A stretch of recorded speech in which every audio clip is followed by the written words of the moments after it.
this is a poem I've been making a lot of excuses not to do. About 3 years worth.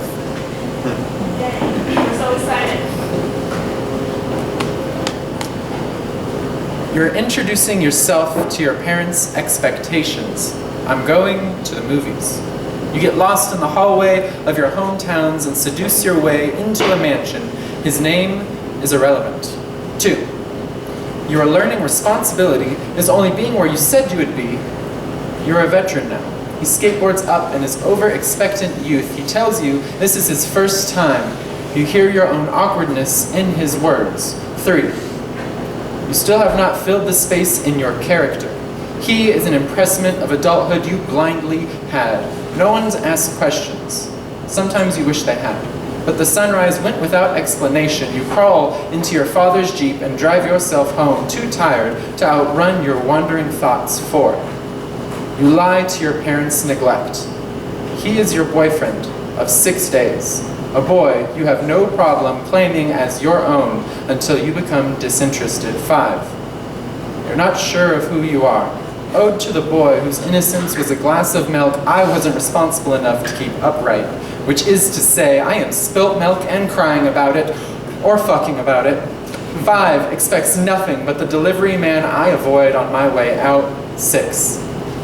I still don't know what to say. I was your first. I suppose I had hoped you would be my last. 7. College is a lot less college than I thought it would be. The smart ones are ugly, the pretty ones are dumb, and those who are smart and pretty are crazy or taken. I suppose I will take what I want. 8. I'm easing into myself, unbuckling the nasty parts to see if it is who I am. I still don't know who I am, but I'm getting closer. 8 boys, and I still don't feel any closer. 8 boys, and I still lie about the first.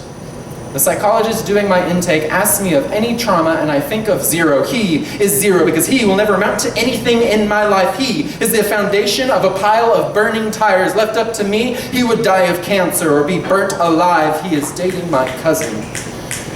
He walks into my home like a damp napkin, too easy to unthread his seams from his unkempt edges. I know fear lives in the hands that can't hold themselves, so I watch for the tremor in my cousin's hands. She is unmoved.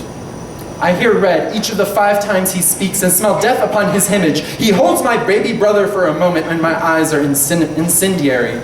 Here sits the unraveling of my innocence, and I don't know if I'm to laugh or kill him.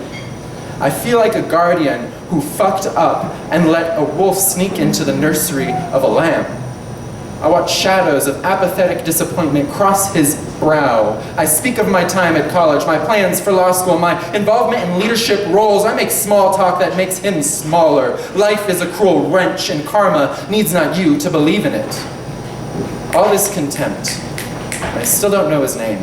0's name. I'm only able to piece together what I know about who he is from what my father tells me offhandedly. I'm pretty sure this molehill is him. But I was 6, too interested in being president of the world and making green jello to care about my babysitter's name. So I must seem ambivalent to the subject, must only occasionally reminisce of that time and gingerly ask of his name, for if my father found out, all that would be left of their family would be a memory. And all that would be left of my dysfunctions would be his name. He doesn't get to have this power.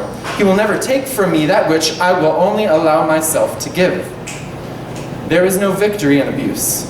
There is no easy way out. So I will take the hardest route. If it be difficult, then I will get something from it. If this should stain me, then it will only be in my memory. Strength is the name I give to stubbornness. If this is who I think it is, karma is already finding ways to dilute him to destitute, more creatively than my own rage. Why dirty my own hands? May his abuser be life.